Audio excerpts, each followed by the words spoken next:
Monday, the 14th of October. This is Business Morning, live to you from Channels Television, Nigeria's news leader. We're live to you from Lagos, the economic and financial capital of Nigeria, and we all had plenty of stories to tell you about what we went through over the weekend with a downpour that started on Friday. And still, folks waking up this morning, opening their businesses and office doors and windows, counting their losses.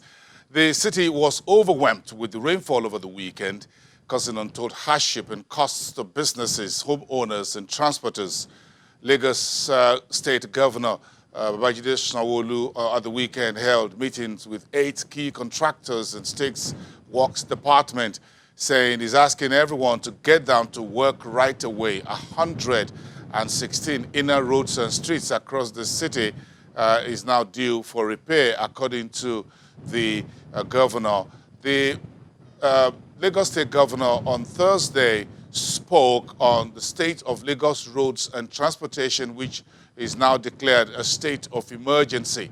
He spoke at the Presidential Enabling Business Council Ease of Doing Business on Thursday, saying the city is home to Lagos is home to 10,000 roads and streets, and 180 of these had already been repaired.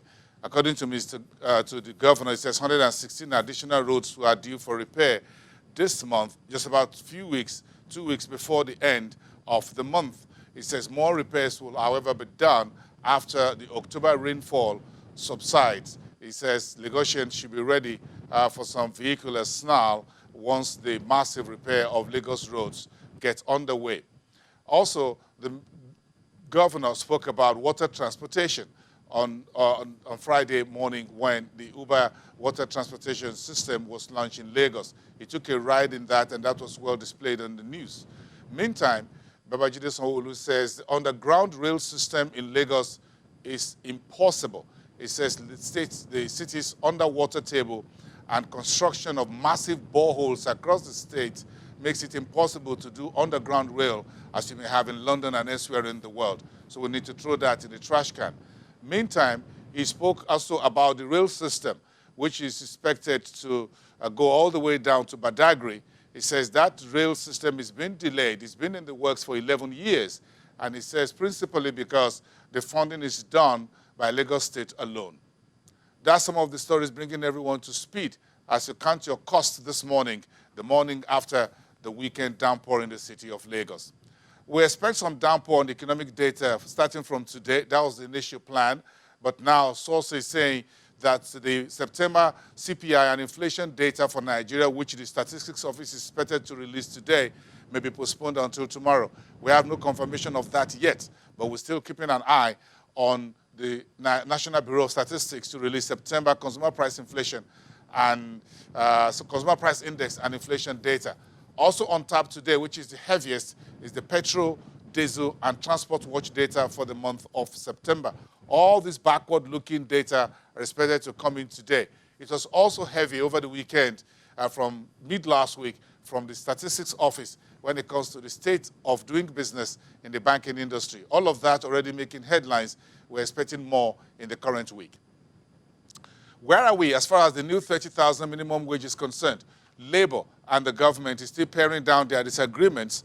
Now the Labour is calling for a national strike and want all state governments to be ready for cross-country strike. What's the negotiations all about? There's no money to be paid. So it looks like the negotiations are heading for the rocks, as it were. Meantime, the chairman of this Governors Forum, Ekiti State Governor Kayode Fayemi, says, quote, "We don't want workers to down tools," but he added that the government cannot pay what it does not have.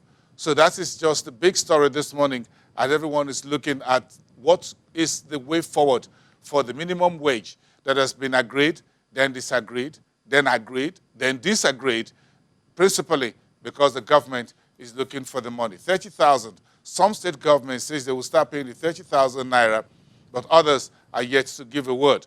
But what is the word really from the federal government? That is one big story that hasn't yet been fixed. So a new committee has been set up to renegotiate the deals with Labour. Now Labour says they want their money now, they don't want it later.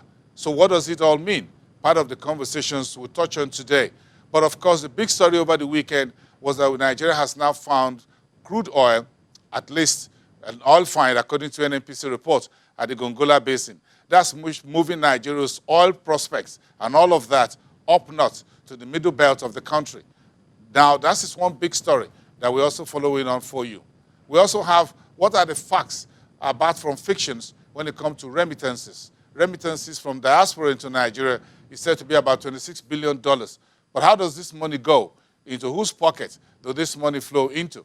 These are part of the conversations we're having as we talk to Bismarck Rewani, a member of the Economic Advisory Council and CEO at Financial Derivatives Company. He's joining us on the program within the hour. But let's check into you where the market finished off on Friday. The stock market took a deep dive, 1.68%, on the same week that the unlisted securities market, NESD, took about 1.94% up north. That's trading different ways. These are the numbers. We lost so much last week at the stock market. Bring back the numbers. We lost 27,000 last week. We're now halfway down to 25,000, which some folks says perhaps that's still possible before the end of the year.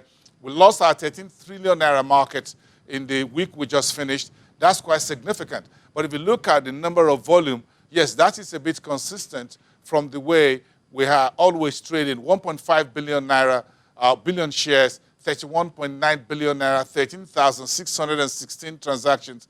That's not significantly different from where we are. But investor sentiment was generally not so positive. Again, we took our beating from the rest of the world, even though the global markets came back a bit strongly on Friday on the trade talks conclusion, as it were, tentatively in Washington. That optimism is, however, fading. We'll talk about that later on the show as well. What do emerging and frontier markets make of the current trade talks and the Brexit calendar? We'll touch base with London.